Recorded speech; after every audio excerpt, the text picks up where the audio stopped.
Hey, what's up, guys? We got another UFC card this week. Fortunately, I wasn't able to do last week's card. I was too busy, didn't have time to film one of these and record whatever you want to say. But we're gonna do this Hermansson versus Vettori card. Yeah, we'll do top to bottom, do the whole thing, see how this turns out. Let's see who is on this card. So, starting off the prelims. We've got Luis Smolka versus Jose Quinhos. So Smolka, obviously, he's been in the UFC for a while now. He is 16-7, 10-7 in the UFC, brown belt in judo, brown belt in karate. Pretty well-rounded fighter. He's been around for a while. 5'9". These guys have similar reaches. Quinhos is a 9-4 record, 5-3 in the UFC.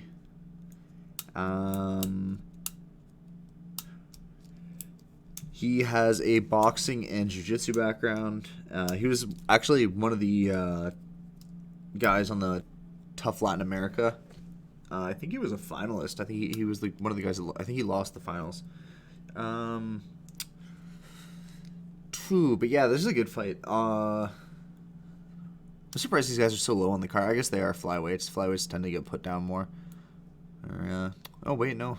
I thought Smolka was a flyweight. Apparently he's fighting at bantamweight now, because I'm guessing this is a 35 fight, because it has them listed at 35 and 40. So Quinhos must have missed weight last time, or fought at catchweight maybe. Yeah, Quinhos has a slight reach advantage, half inch, and then 2 inches on the legs, but he's actually shorter, so he's got a shorter torso. He's got a weird body type then. Yeah, because he has the shorter torso, but he still has the longer reach and the longer leg reach, so he's just got really long limbs. Yeah, this I'm gonna go with Smolka. Smolka's he's been around for a while. He's more well-rounded. He's fought some of the top guys in flyweight. I'm pretty sure he fought at flyweight, right? I'm gonna double check that. I'm pretty sure Smolka used to be a flyweight. Yeah, okay, he did fight at flyweight for a while. Apparently okay, I didn't even know he got cut from the UFC. So he got cut after 219. Then he came back after a 3-fight win streak. Yeah, Smolka's fought a lot of the best guys at 25 though. And he's yeah, I'm gonna go with Smolka. I think Smolka's gonna take the first one. So yeah, I'll go with Smolka. All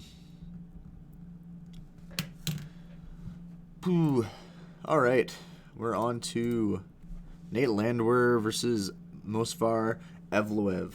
This Evloev guy is a fucking hot prospect. His cousin, I think it's either his cousin or his second cousin. It was a cousin of some sort. Is a multiple-time Greco-Roman world champion. They come from a really, really good wrestling family. You know, those southern Caucasus Mountains, southern part of Russia. A lot of really good fighters come out of there. Yeah, 13-0 versus Nate Landwehr, 14-3. Evloev is 2 inches shorter. He does have a half-inch reach advantage, though, and he has 3-inch shorter legs. That being said, Evloev, just the background he comes from, he's not going to be using that leg reach. He's going to be tossing Landwehr around, and I expect this to be a one-sided fight. I think Evloev is the next big Russian that we're going to be watching a lot of. He has a really, really good chance of being a future champion. Strong pedigree, strong family background, strong training background. I'm all for Evloev on this one. I don't even think this is going to be a competitive fight. I think he's going to be one of those new Russian studs that, they've just been showing up and kicking the shit out of everyone. So, yeah, I'm going to go with Evloev on that one. That's a easy one for me. Or wait, that's the main card. What the? Okay, so we're jumping all over the place here. I need to pay more attention to what I'm doing here. But yeah, Evloev is going to get that one. Alright, let's jump back down to the prelims because I fucked that up. And we've got Gian Vellante versus Jake Collier. Collier is a guy. I don't even think I've ever seen him fight. I know who Vellante is, obviously, but... Or is it Collier? I'm guessing it's Collier. He used to be a heavyweight.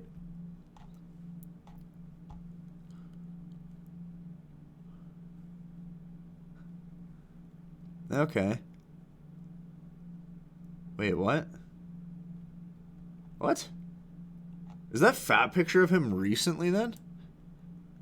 What the hell?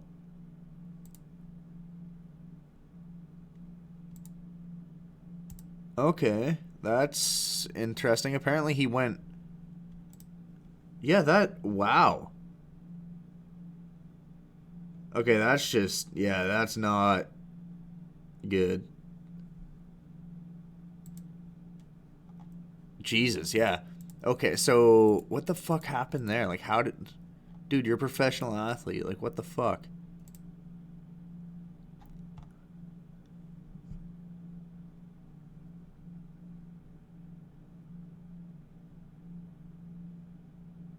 Yeah, so... Wait, what did he test positive for? Oh, a diuretic. Interesting.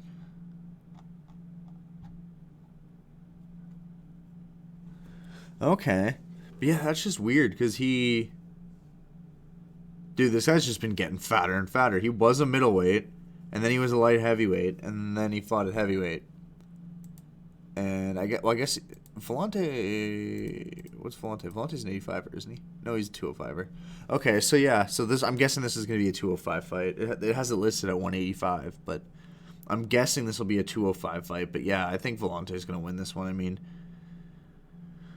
Oh, yeah, that's... I don't know, like... That's just, like, yeah. I don't know what to say about that. It's just so unprofessional, everything about that, so...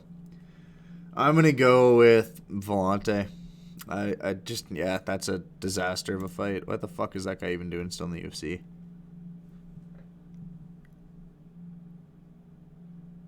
Alrighty. Ilya Topuria versus Damon Jackson. 9-0 Topuria versus 17-3 1-1 Jackson. Ooh, this will be... Didn't Jackson test positive for PED? I'm gonna check that. Yes, diuretic. Okay.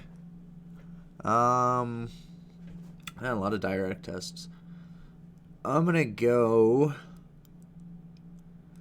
with Ilya. Yeah, I don't know. This is an interesting one because Jackson's definitely got a size advantage on him. Like, he's got 2 inches more reach, 4 inches more in the legs. But yeah, like, Topuria definitely seems like the better athlete. Quicker. Yeah, I think I'm going to go with Topuria. All right, next we got Jimmy Flick versus Cody Durden. Not to be confused with Tyler Durden. 15-5 Flick versus 11-2-1 Durden. Durden has fought once in the UFC. It was a no contest, I believe, or a draw, one or the other. Yeah, I think it was a no contest. Yeah, this is another one. I don't know. This is actually going to be this. I bet you this one might be fight of the night, just because. I don't know. It's just one of those dark horse fights, you know. Like, I don't know how to describe it. It's one that's flying so under the radar that it almost has to end up being good. But, I mean, you know, maybe that's not going to happen. Flick was on the Contender Series too, wasn't he? So, but yeah, I'm gonna go with Durden. It's a toss up, but I'll say Durden. All right, next we got Matt Winman or Women versus Jordan Leavitt. Who? Let's see. So Matt is 16-9, 10-6 in the UFC. He was on Tough 5. So he's been around for a while. Leavitt is one of the guys off the Contender Series. He is 6-0. I think I'm going to have to go with Leavitt. I think the reason they make a lot of these fights is, like Dana's been talking about this a lot recently, is how much better the Contender Series is than the Ultimate Fighter, and like he's trying to promote that a lot. And I think in order to do that, he's going to make matchups that favor contender guys. So you're going to see a lot of, and also contender guys are younger, and a lot of the tough guys are getting older and past their prime now. But I think you're going to see a lot of matchups that favor contender guys over tough guys. So they'll get one of the contender guys to fight like a guy that wasn't tough, but maybe he was not one of the better guys in tough, and also he's older. And, that way they can promote Contender Series. So I think most of these matchups that you see over the next little while that have these contender fighters, they're going to be purposely set up as not quite as can smashes, because they're not fighting cans, but as like kind of like a has-been smash, I guess is the best way to put it, because they put the young fighter against usually the older, worse for wear, not as good as he used to be fighter. So I think you're going to see that a lot with these fights, and I'm going to go with that for Leavitt. I think he's going to win. We already did the Smolka and Landwehr ones because I fucked up. So on to Roman Dolidze and John Allen. So, let's see. We got Dolidze is 7-0, 1-0 in the UFC, and Allen is 13-5, 0-1. So, wait, isn't he fighting? I thought he was fighting somebody else. Let me see. I thought he was fighting, where is that card here?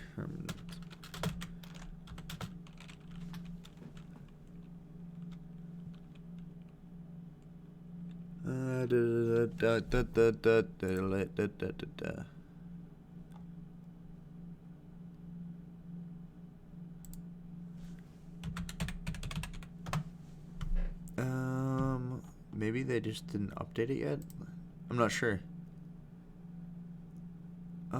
Yes. Is he fighting John Aldard? Like, where is this here? I thought he was fighting. Yeah, John Allen. Oh, okay. Okay, I see. Yeah, they just don't have his full name on here. That's what threw me off. I was like, I thought he was fighting Art. Okay. So, we've got 13-5 and 1 no contest, John Allen Art, and Roman Dolidze, I'm not sure how you pronounce his name, from Georgia, 7-0, 1-0 in the UFC. This is going to be an interesting one. All the time we get these undefeated guys, especially undefeated guys from like the Caucasus area. I'm gonna root for them, just cause like they make some motherfuckers over there. Like, those dudes are fucking savages. There's a bunch of fucking killers over in those mountains. I mean, it's a tough area, right? Like, you got constant warfare and shit. They got a history of wrestling. So between like the history, the culture, just the fact that they're all raised in what is like a constant war zone or off and on war zones, it makes a lot of tough fuckers. And yeah, with that undefeated record, I think he's that's going to be one of those new prospects, another one of those Eastern European, Middle Eastern guys, like that kind of area. I don't even know what you call it, like that Trans-Caucasus area, I guess is what it's called, right? Like, it's like the farthest part of Europe and the closest part of Asia, like where they kind of meet. Those guys are like, they're just savages. So I'm gonna have to go with Roman Dolidze. Next up we got Montana De La Rosa versus Taylor Santos. So, first and only female fight on the card. 11-6 De La Rosa versus 16-1 Santos. De La Rosa is 4-2 in the UFC. She was in the tough flyweight. I think it was tough 20. It was the one where they had the flyweight championship for the first ever women's 125 title. Obviously didn't win it. Carla Esparza ended up winning that. Or, yeah, was she in tough flyweight? Yeah, it was tough flyweight. Okay. And she's a 3-time All-American wrestler high school, 3-time All-American high school wrestler. Then we got Dos Santos, messing the names together, like fusing them. Then we got Taylor Santos, 16-1, 1-0 in the UFC, another Contender Series girl, and that's pretty much exactly what I said when we were talking about Winman and Lewitt. Or Leavitt, sorry. Is it Lewitt or Leavitt? Leavitt. This is one of those fights where I think they're going to have the contender purposely matched with a girl that she kind of outclasses. De La Rosa has a chance. She's got a good grappling background. I believe Santos is a Brazilian Jiu-Jitsu background. I am not 100% sure. But I think the big thing there is that... where is it here? Taylor Santos. I think the big thing there... No. Sorry, guys. I think the big thing there is that the contender thing. Like, they're putting these fighters purposely in these matches, right? De La Rosa is a good fighter. No doubt about it. She's been like one of those top flyweight girls for a while. I think she's currently ranked number 15. She's been up there for a while. She's actually still pretty young. She's only 25, so that is something that's in her favor. But just the fact that, like, they've got this young undefeated girl, or not undefeated, she does have one loss, but they've got this young next to undefeated girl coming off the Contender Series, and they're giving her a girl that's kind of a mixed record in the UFC, a tough veteran. It's one of those fights where you kind of know what they're expecting, what they're planning on doing, and I think they purposely made this fight that way. De La Rosa is the underdog. If she wins, that's great for her. Everyone loves an underdog story, but I think Santos is going to win because I think this match was made for that. Next one up, we got Benitez versus Yannis. Is it Janes or Yannis? I'm not sure. Is it Eastern European? I don't know where he's from. Well, he's American, but I don't know where his ethnic background is. But yeah, so anyway, with these guys, we've got a 21-9 Gabriel Benitez, 4-4 in the UFC. He's actually got an MMA background. He started by doing MMA. He's not one of these guys with a background in a specific discipline, which can be an advantage and a disadvantage. They tend to have the most well-rounded games, but also a lot of the time when you're like just super, super good at that one thing, that can be a huge advantage too. So, and then on the other side, we got Janus and Yannis. I'm not sure how you pronounce his name. He is 16-5 in MMA, 1-1 in the UFC. He's a wrestler. He comes from Michigan, too. Michigan's one of the states in the States that's known for having pretty good wrestling programs, kind of anywhere in, like, the center of the states, really. That's the real heartland of wrestling. Certain other areas have a lot of good wrestlers, too, just because of the population. They're going to produce some. But, like, per capita, that, like, Midwest to, like, the Appalachias, like, that area, like, right in the center, like, the Mississippi to the Midwest, that's, like, where the good wrestlers come from in the States most of the time. So yeah, even I'm with that wrestling background and Benitez having the MMA background, I think this is going to be one of those fights, especially with Benitez coming from a country that doesn't have a history of wrestling. This is another thing, is that you see, if a guy has an MMA background in Russia, you know he's going to know how to fucking wrestle. If a guy has an MMA background in the heartland of the States, just like I was just saying, like where all those good wrestlers are, you know they're going to know how to wrestle.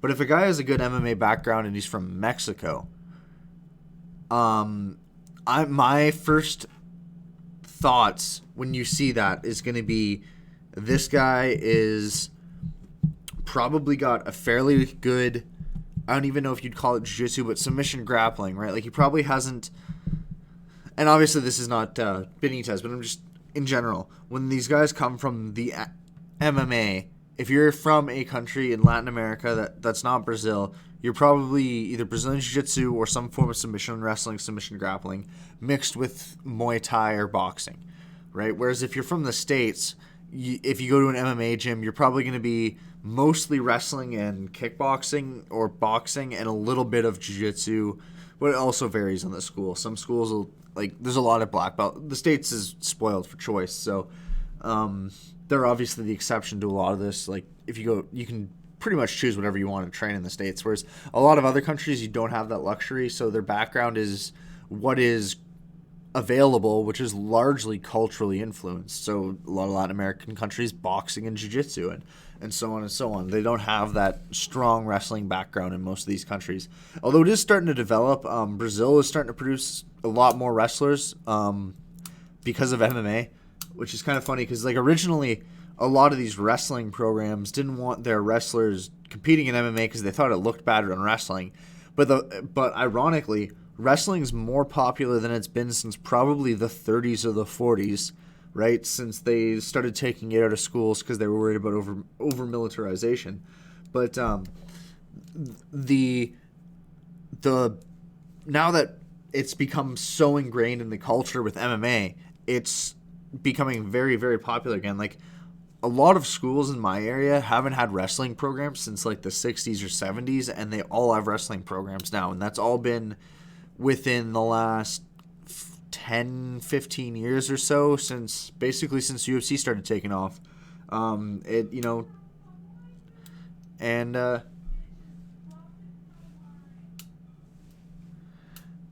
yeah, so anyway, now we're on to OSP versus Jamal Hill. So OSP, very good fighter, fought for the title at one point, pretty well-rounded.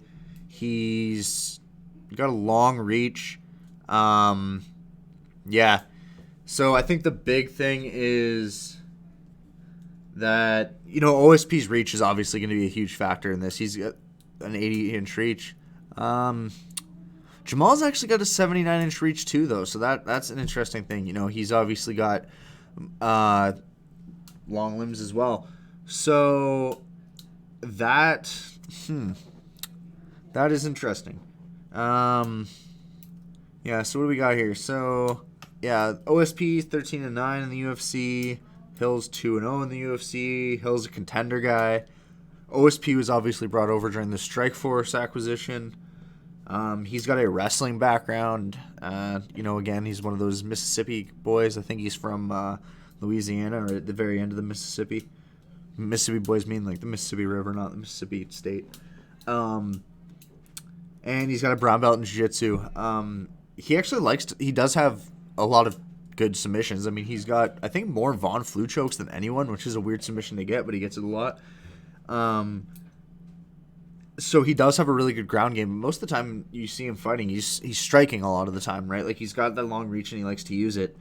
That being said, yeah, he doesn't have that big reach advantage on Hill.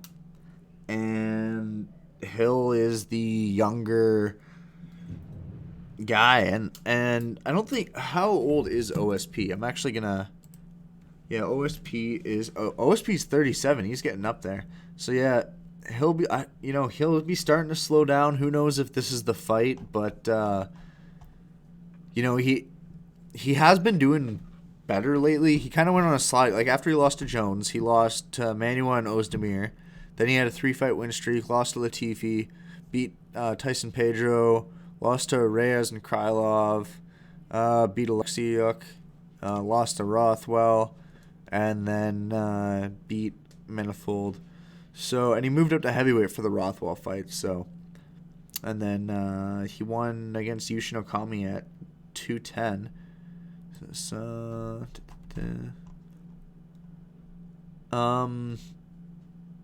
Yeah, so all around, I mean, OSP seems to still be doing fine, but he is 37. So the big thing is, you always, tomorrow might be the day he shows up and he's slow as fuck. What about Jamal Hill? How old is Jamal Hill? Born 1991, so he is 29. So he's still really young. He hasn't even hit his prime yet.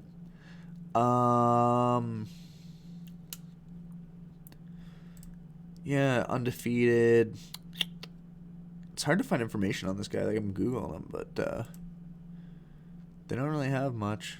Sweet dreams. I don't smoke in competition. Yeah, I'm going to have to go with Hill on this one. He's just the younger fighter, explosive.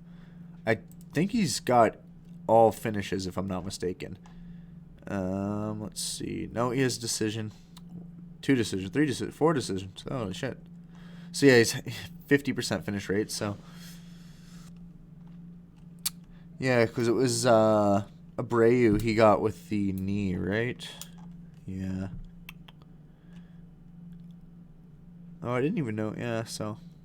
All right, yeah, I'm going to go with Hill on that one. And then we get to the main event. Hermansson versus Vettori. Vettori, sorry. Vettori. With this one, we got Hermansson 21-5, 8-3 in the UFC, Greco-Roman background versus Vettori 15-4-1, 5-2-1 in the UFC, kickboxing background, and Brazilian Jiu-Jitsu brown belt. So, honestly, I'm not too familiar with Vettori. I don't even know who he has fought. Let's see. Oh, he fought Junior. Like Carlos Jr., the tough Brazil guy. He beat Vitor Miranda. He lost to Adesanya. Lost a split decision to Adesanya, though. Yeah, so the only guys he's lost to in the UFC are both really good.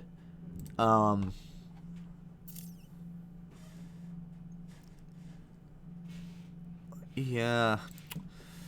That's Vittori's got a pretty impressive resume. Hermansson is good. He's been around for a while now. He fought Gastelum. He actually beat Gastelum, I think. Yeah, he got him with a heel hook. Beat Jacare.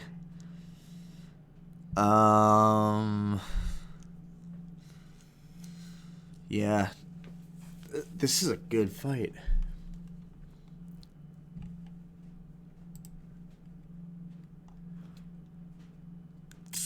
Ooh, that's a tough one.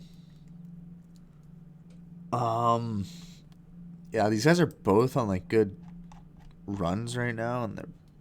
I'm gonna have to go with Hermansson. I think Hermansson's gonna get it done. So. Yeah, we'll go with Hermansson. So there you have it, guys. Those are my picks for UFC Hermansson versus Vettori. Yeah, that's about it.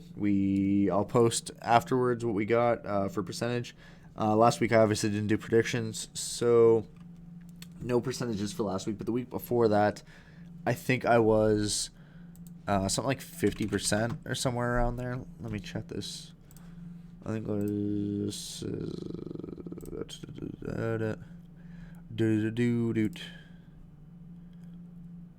was what was my exact percentage last week? I'll figure this out for you guys. I should have had this ready, but I don't. So now we're scrolling around. I had 58%. I was 0 of 3 on the early prelims, 2 of 4 on the prelims, and 5 of 5 on the main card. So, not surprising, really. Generally, the main card fighters you know a lot more about, especially on big cards. But a lot of the prelim fighters, they've never fought in the UFC, and sometimes it's damn near impossible to find like any fight footage on them. Some of them are a bit easier now, especially now that UFC is getting more and more developed. It's been around longer, and they have like their own feeder programs. It's starting to get easier and easier and easier to know what you need to do, or to know who is going to be fighting and like have a good background information on them.